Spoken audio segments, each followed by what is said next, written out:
Okay, so this is from PrepTest 123. It's one of the logical reasoning sections, section 18. And PrepTest 123, that's the new numbering system. In the old system, if you have those tests, it's PrepTest June 2007. And PrepTest June 2007 was the test they used to give out for free just so you could try the LSAT. It's a test of relatively recent vintage. I know for some of you, you're thinking 2007 was 18 years ago. You are correct. But 18 years ago in LSAT time, you really need to go to the prep tests from the 1990s to find the ones where the questions just start sounding a little bit crazy. Here we got the reason the editorialist argument is most vulnerable to criticism. We see vulnerable to criticism, we know it's a flaw question. We know it's a flaw question. The flaw on the LSAT occurs between the premises or the evidence and the conclusion. In a court of law, for instance, you cannot take issue with any evidence that's been presented. That is to say, if they find your DNA and fingerprints at the crime scene, they found your DNA and fingerprints at the crime scene. That's just it. You can't say they did not find your DNA and fingerprints at the crime scene. It's your DNA. They're your fingerprints.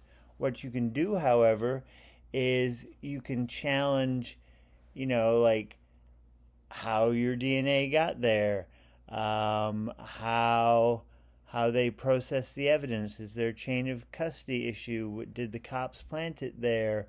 There's a lot of things you can challenge. The fact that you have evidence, though, you cannot directly come at evidence. If we're dealing with the LSAT in this regard, you want to come at the question from the perspective of, all right, I got this evidence or premises, whatever you want to say. I got this conclusion to my argument. How did they get from that evidence to that conclusion? How did that work? So here we got this editorialist.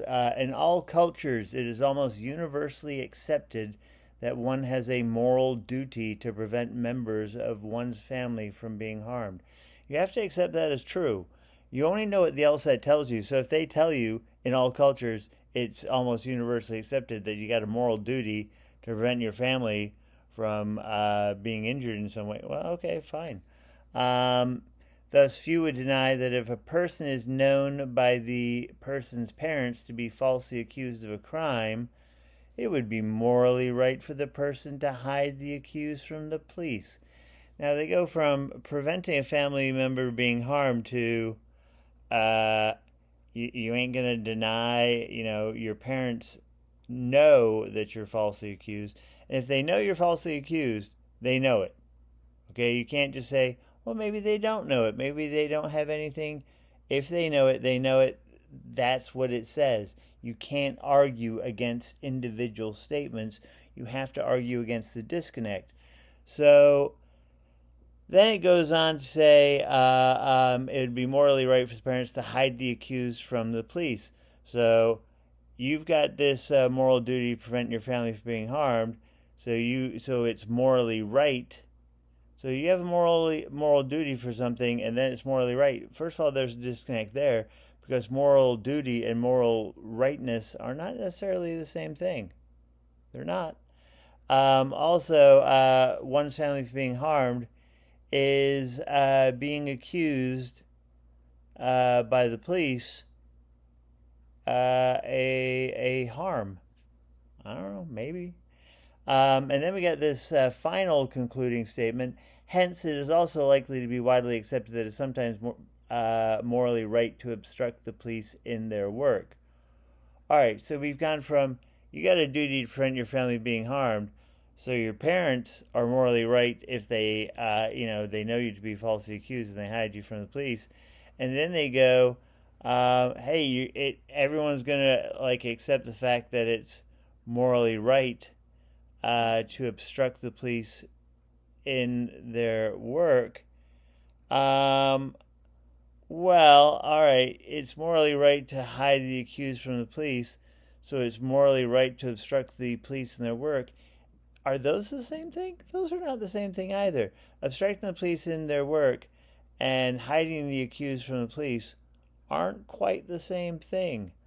So you're going from duty to rightness, and then you also have this family from being harmed, to your parents hiding you from the cops, to like you're now it's right to obstruct the police. That is really tangential. None of those pieces actually hang together at all. So we go into the answer choice with that in mind because we know that's the gap. The flaw always occurs in the gap between two statements. It never occurs within a single statement. They tell you something, you got to accept that thing. All right, so A utilizes a single type of example for the purpose of justifying a broad generalization. This could be tempting. I could be tempted by this. A single type of example. Now, if I go to it utilizes a single type of example, and I go, what's the type of example they're using? And I go,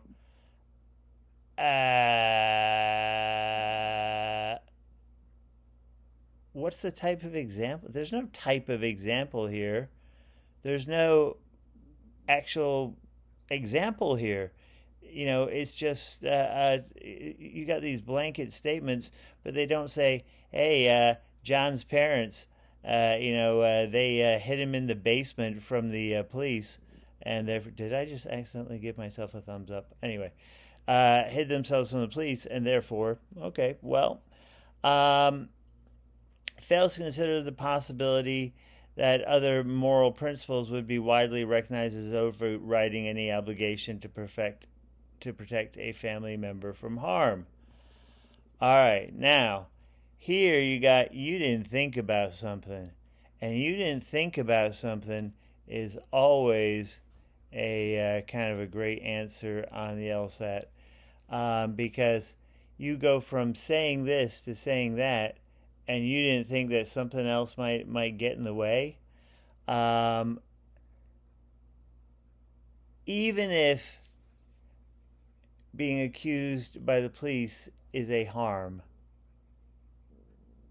therefore, to stop them from harm, you got to obstruct the police. Well,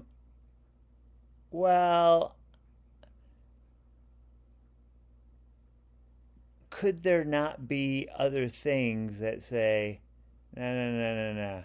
In this event, you can't go hide your kid from the cops.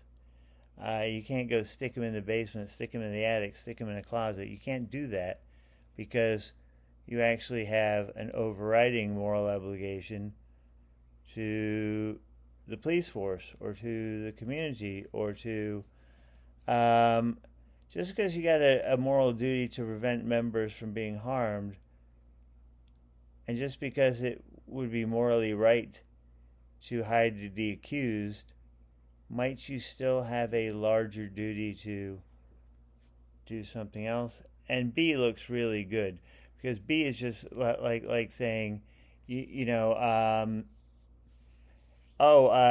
criminals in the neighborhood, get a gun. Okay. Why? You got to protect your family. Get a gun, protect your family. But have I not considered that the gun I purchased might actually be used to harm my family? Maybe. Just because there's a reason to do something doesn't mean there aren't any other reasons that you can't see not to do that thing. Just because you're justified in doing something doesn't mean there aren't other justifications that say you can't. Just because there's one reason to pursue something, like you can say you should go to law school, and then someone else goes, why should I go to law school? That's a good question. Why should you go to law school? Because you can go make some money. And you go, oh, I like money. But what about all the other stuff that gets in the way of law school? What about all the stuff like, first of all, law school is expensive. Law school is difficult. Law school is brutish. Law school will, if you're already teetering on the brink of insanity, I think law school can actually push you slightly over. Um, and law school, you know, just because law school is a way to make some money doesn't mean it's a good way to make some money. And by the way, law school is totally an excellent way to make money. It's an excellent way to make money, uh, uh, um, uh, gain power, gain influence, fall into league with Satan, whatever it is you want to do. Law school is excellent for all those things. And if you're looking to develop an alcohol or drug habit, law school, excellent for those things too. Now, um, B is looking real solid though. I didn't think about something. I didn't think about something else. Okay. C presumes, without providing justification, that allowing the police to arrest an innocent person assists rather than obstructs justice. Do they ever discuss obstructing justice? Do they ever discuss arresting an innocent person? They don't actually use those terms. They talk about hiding, your kid from the police. Is that the same as arresting, stopping arrest from happening? I don't know, not necessarily. C is just dealing with irrelevant subjects. D takes for granted that there's no moral obligation to obey the law. There's no moral obligation to obey the law. Where do they discuss obeying the law here?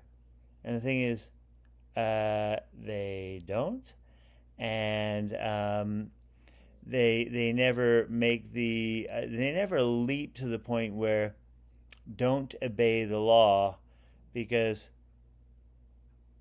do we know that there's even a law about hiding people from the police? No, it's just discussing irrelevant issues. You can't go that far.